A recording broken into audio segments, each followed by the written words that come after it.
अस्सलाम वालेकुम। किसी भाई ने पूछा है उस्ताद और उस्ताज में क्या फ़र्क है। बोर्ड की जानिब चलते हैं, देखते हैं। उस्ताज जो है ये अरबी ज़बान का लफ्ज़ है और इसका मतलब होता है मुअल्लिम या इल्म सिखाने वाला। ठीक है, मतलब पढ़ाने वाला। इसकी जो जमा होती है वो होती है असातिज़ा।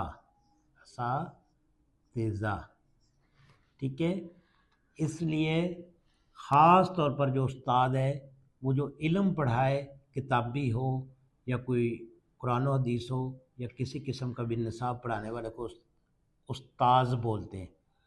और उस्ताद जो है ये फ़ारसी से उर्दू में आया है, तो इसका मतलब होता है कोई भी फ़न सिखाने वाला।